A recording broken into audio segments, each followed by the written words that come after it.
An introduction to the book of Ezekiel. Ezekiel was the son of a priest and served as a prophet of Jehovah. He lived in Judah until 617 BCE, when Judean king Jehoiakim was forced to surrender to Babylon. Ezekiel was among the Jewish exiles whom King Nebuchadnezzar took to Babylon at that time. In 613 BCE, Jehovah commissioned Ezekiel to prophesy to the exiled Jews living in Babylonian captivity. Ezekiel faithfully fulfilled his assignment for at least 22 years. He completed his book in about 591 BCE. Ezekiel's prophetic work overlapped that of Obadiah and Jeremiah in Judah and of Daniel in Babylon. The sanctification of Jehovah's name is highlighted throughout the book of Ezekiel. The expression Sovereign Lord Jehovah appears 217 times.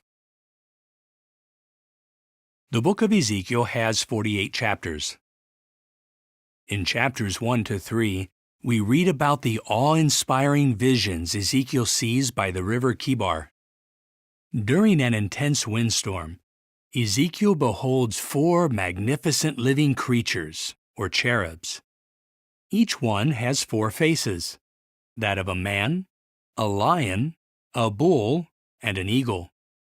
These faces reflect attributes that Jehovah possesses. Ezekiel is awed by a vision of the heavenly part of Jehovah's organization, which is represented by a celestial chariot directed by God's Spirit.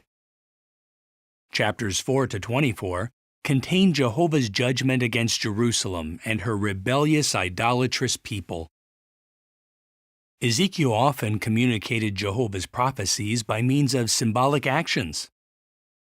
For example, Jehovah had Ezekiel engrave the city of Jerusalem on a brick and stage a mock siege against it.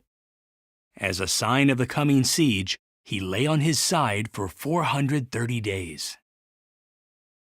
In chapters 25 to 32, Jehovah turns his attention to the surrounding nations. They receive an adverse judgment because of their opposition to his people. Through Ezekiel, Jehovah foretells destruction for the city of Tyre and her king. Did you know? The prophecy against Tyre was fulfilled in 2 stages.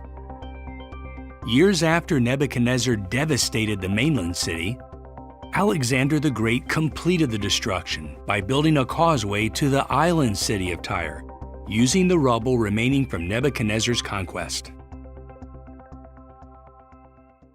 Chapters 33 to 48 contain a message of hope and of the restoration of pure worship.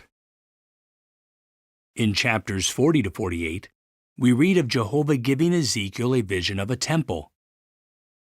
This vision of the temple underscores Jehovah's high standards for true worship. As you study this prophetic book, take note of Jehovah's awe-inspiring qualities, Ezekiel's unswerving obedience to his instructions, and Jehovah's promise to unite all mankind in pure worship by means of the kingdom.